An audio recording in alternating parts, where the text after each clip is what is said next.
A shelter-in-place order for people in the area of Chester Trailer Park and Marion Township is now lifted. The order was first issued around 11 o'clock last night. The Olmsted County Sheriff's Office says it was for the area near 70th Avenue Southeast and County Road 9 in Chester in the area of Chester Trailer Park. Again, that order is now lifted. The Sheriff's Office says someone has been taken into custody. There haven't been any other details about all that happened there, though. More information is expected to be released later today. We'll be sure to keep you updated on this developing story both on air and online at KIMT.com.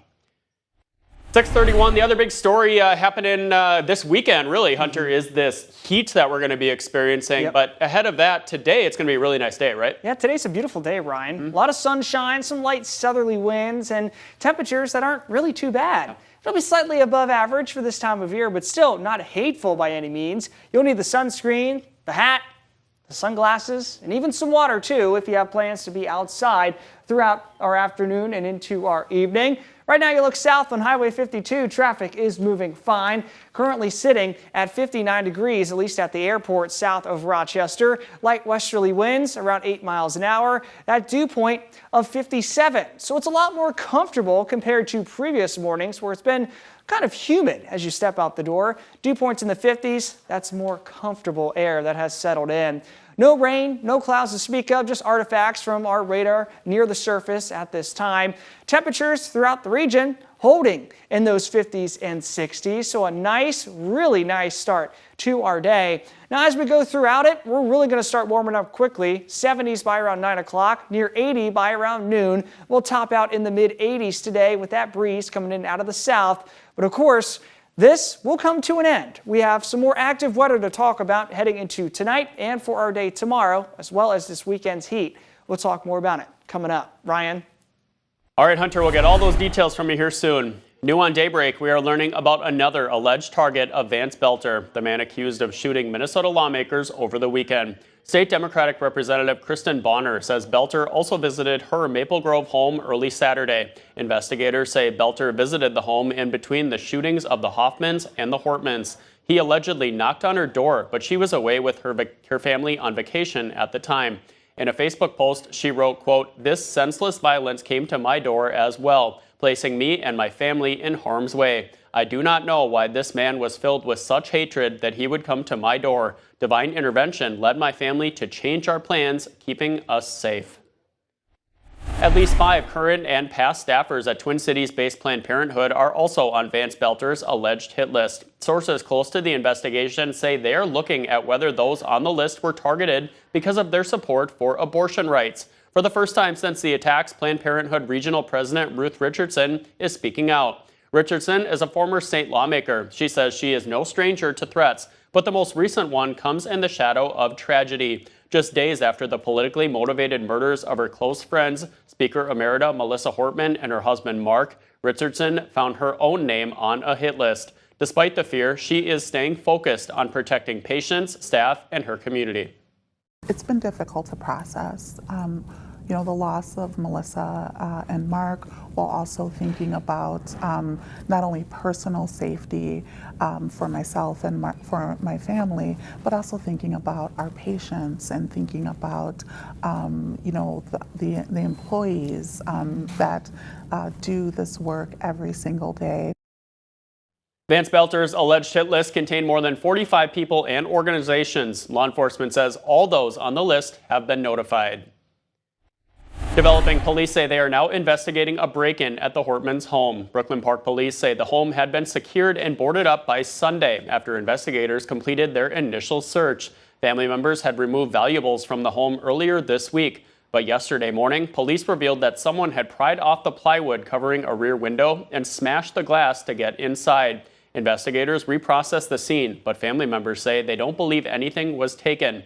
Police are continuing to search for a suspect. Anyone with information or surveillance is asked to contact the Brooklyn Park Police Department. The Fillmore County community is joining the rest of the state in remembering Representative Hortman. KIMT News 3's Evan Berg takes us to a rally in Chatfield that the Fillmore County DFL held.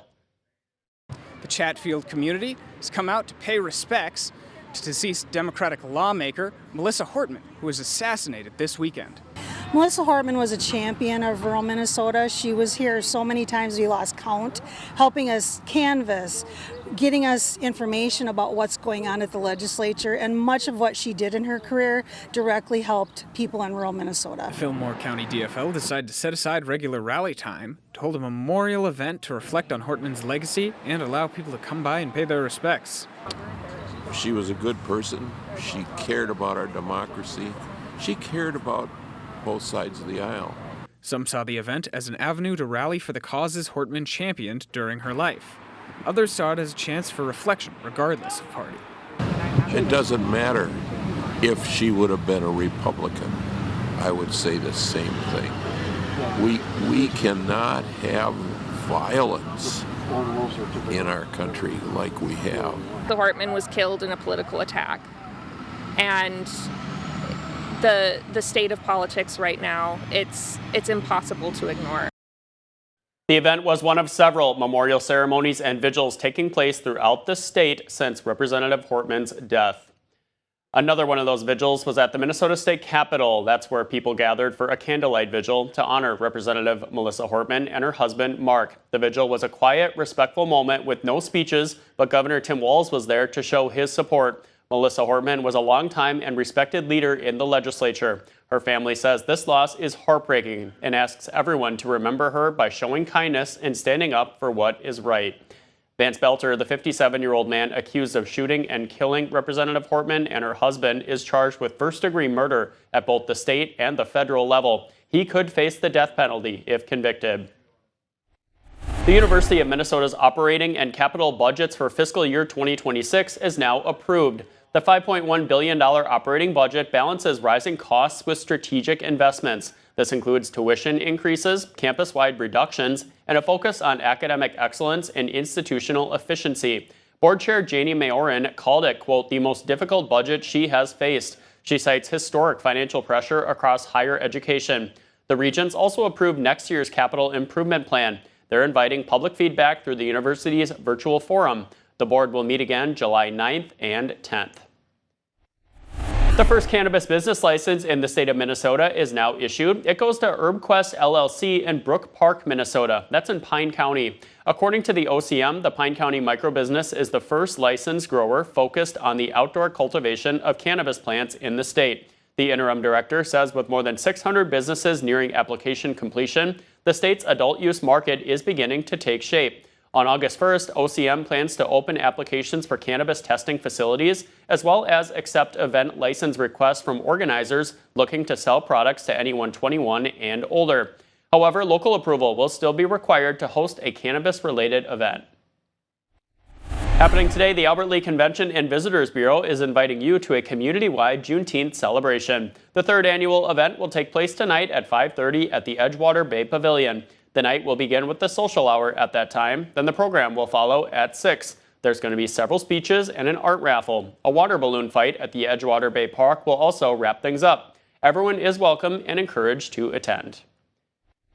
Also happening today, it is the grand opening of the Mason City Riverwalk District and Waterfront Plaza. You're invited to join for a ribbon cutting this morning. It'll take place at 10 o'clock southeast of the Mason City Arena on South Washington Avenue. The city says the new Riverwalk fulfills a vision to connect more than 20 miles and 600 acres of trails and parks. It also features the newly constructed High Line Trail and the Destination Iowa Bike Park near Lime Creek Nature Center. This project is being funded by a $4.5 million Destination Iowa grant, local option sales tax, and donations, forming part of the city's annual capital improvement budget.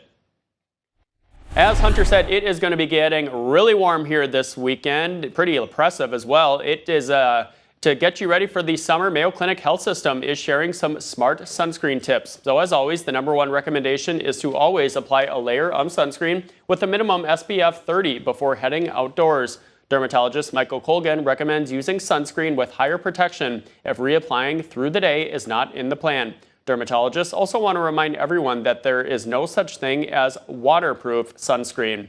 Hunter, some good reminders. You're going to have that sunscreen really handy. It just break down how hot we might be feeling here. Yeah, it's going to be pretty brutally hot, Ryan. Heat index values probably over 100 degrees for the weekend, but we have to get through today first. A lot of sunshine is on the way today. Already seeing it this morning. It's going to linger throughout our day. And then we go into tonight, where we have an overnight severe weather threat, another one for Friday. And then we head into the weekend. And even next week is looking active too. We'll talk more about it coming up. Plus, the Federal Reserve announces that interest rates will remain steady, but President Trump is not happy with that conclusion. We are hearing the reasons for the Fed's decision in a few minutes. I'm Nate Burleson. Coming up on CBS Mornings, for the first time in 25 years, 6-time Emmy winner Jean Smart is back on Broadway, this time all on her own. The acclaimed actress stars in Call Me Izzy, a powerful new one-woman play written by Jamie Wax, yes, our very own here at CBS News. We will have the darkly funny stories of secrets, survival, and Southern grit. That is coming up on CBS Mornings.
Yes.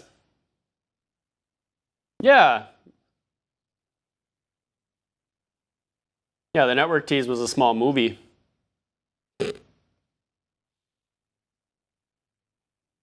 How we do it.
6:48, thank you for waking up with us. We're already seeing a really nice start to our Thursday here, Hunter. It's going to be full sun all throughout, right? Pretty much. We might have a few happy cumulus clouds here and there. Okay. But still, it's looking pretty decent in terms of our weather today.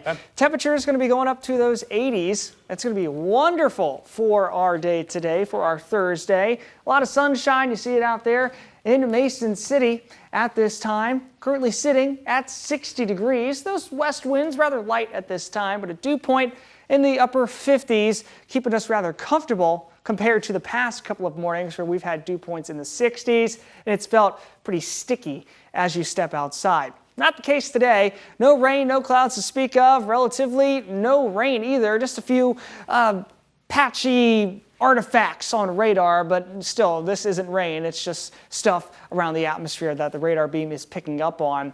High pressure overhead giving us that sunshine today, but we are eyeing up that next weather maker. It's going to be a short wave coming in out of Canada. It might give us a chance for some storms as we head into tonight. Along with that, the low-level jet, I'll talk more about that, will be kicking up heading into tonight too. Temperatures in the 50s and 60s region-wide, very comfortable. As we go throughout our day, it will get a bit hot, not terrible, mid-80s, slightly above average for this time of year. With that slight breeze out of the southwest in the sunshine, you're going to need the sunglasses, the sunscreen, the hats, even the water bottle too. If you have plans to head out to any of our Thursday events, Thursdays on Main in Clear Lake, looking pretty nice. 70s to start, going up to those mid-80s by the time we head in towards the evening. No chance for rain, but that chance for rain and storms comes in tonight. A level 1 out of 5 risk in place for everyone for severe weather. Main timing here from 3 to 7 a.m., maybe after that, or a couple more hours for our Friday. Primary threat's going to be those 60-mile-per-hour winds and quarter-size hail. This is mainly thanks to that low-level jet. It's a corridor of stronger winds a few thousand feet above our heads. That's really going to increase that instability in our atmosphere and allow these storms to develop into the overnight hours. So we'll see those spark out to the west, coming in out of the west as we go through our early Friday morning. They'll continue throughout our whole region. Model data, at least this one run, wants to keep things out towards I-35. I do think we'll have a line pretty much of storms passing throughout our whole entire region. We'll do it again for Friday afternoon as this atmosphere becomes rather volatile. Another level 1 out of 5 risk in place for the afternoon and the evening. And then we turn just plain hot. Mid-90s both days, Saturday and Sunday. Strong south winds, heat index values above 100 degrees, probably going to 105. Please stay hydrated. Next week stays active with storms every day.